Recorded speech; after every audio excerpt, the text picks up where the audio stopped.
C.S. Lewis once said that getting over a painful experience is much like crossing monkey bars. You have to let go at some point in order to move forward. So today I'm going to be talking about sadness and the ways in which you can work through this difficult emotion.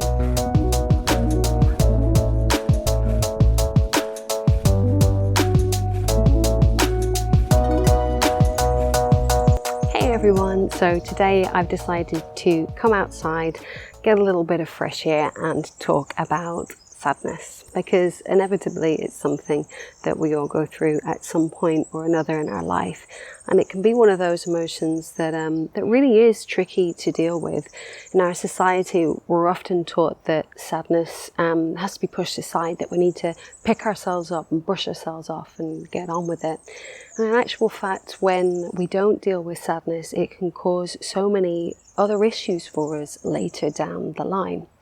Sadness can actually be a really healing and liberating emotion, and it normally appears when something tangible has happened. So when we've experienced the loss of a loved one, when we've experienced the loss of our health, for example, or maybe even the loss of a material object. But also sadness can occur through a disappointing experience, or when things don't work out as we would have wished or we would have wanted them to. But when expressed in its truest form, sadness really helps us to get in touch with our own needs, while also indicating to those around us that we need their support and we need their love and their help to recuperate and to heal.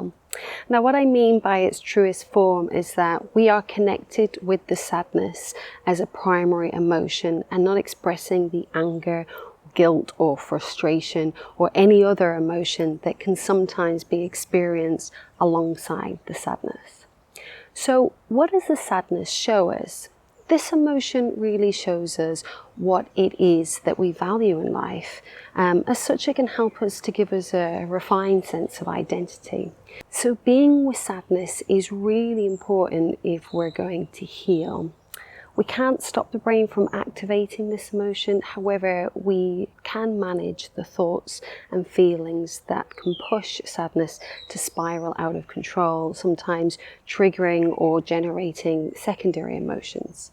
And also, being with this emotion prevents us from resisting or rejecting it, from pushing it away or burying the pain and pretending that it doesn't exist, because all of this can lead to symptoms like anxiety, depression, numbness. It can generate a feeling of disconnection, or even just that strong underlying sense of unease, but that sense that can prevail and last for quite a long time. So I recommend the following 7 steps to help you to connect to and move through sadness. So number 1, recognize the source of your sadness.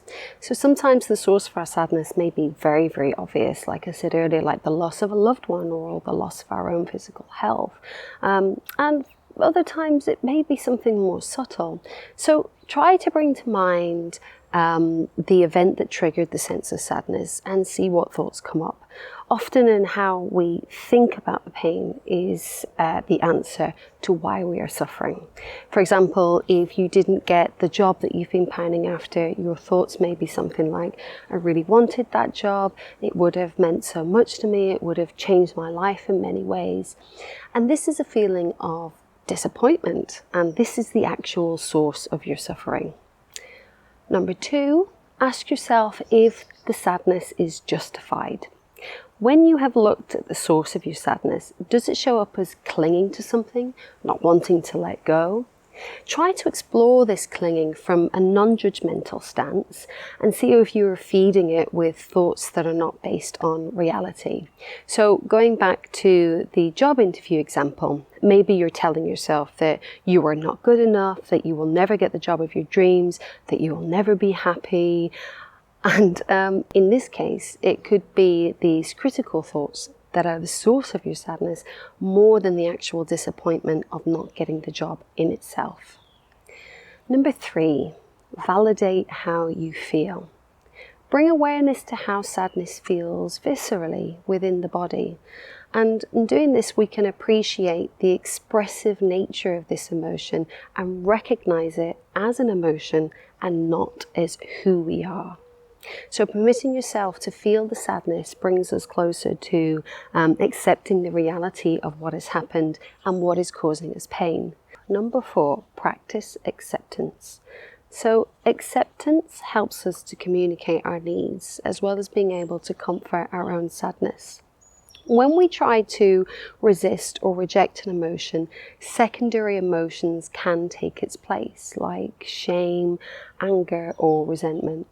So by connecting with the emotion as mentioned earlier, and then accepting what is present, we can be open to the experience as it presents itself. So how does the sadness feel in the body? How does it manifest itself in the mind? And it's only when we can bring awareness to these thoughts that we can prevent them from hijacking us and from unnecessarily feeding into the sadness. And so from a place of acceptance, you are then in a position to be able to heal. Number 5, don't suppress the tears. Viktor Frankl once said, "There is no need to be ashamed of tears, for tears bear witness of the greatest courage, the courage to suffer." And it is important to be able to let the tears out. Now, you may prefer to do this in private, or you may prefer to be in the company of someone with whom you feel really safe. But the tears actually have a relaxing effect on the body and on the mind, and they literally help to ease the pain we're experiencing. Suppressing the tears only means that this pain will come out in other ways, and often when we're not prepared.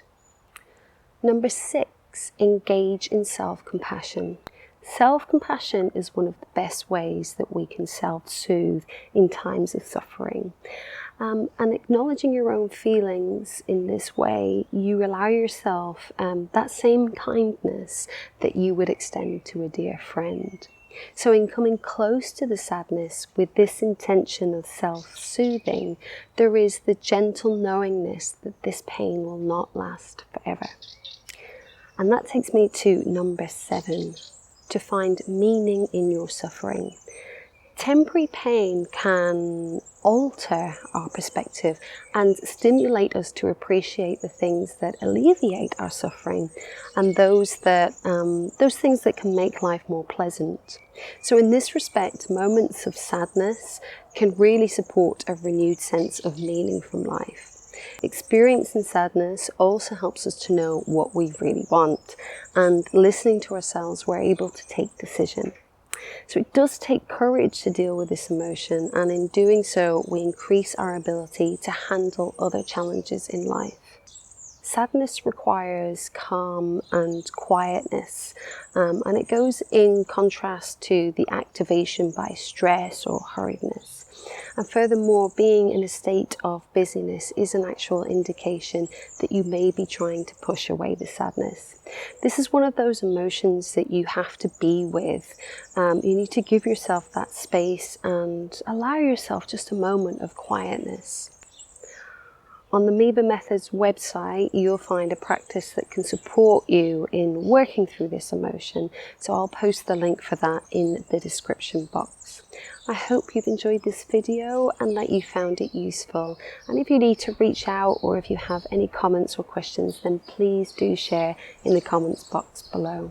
Thanks for watching.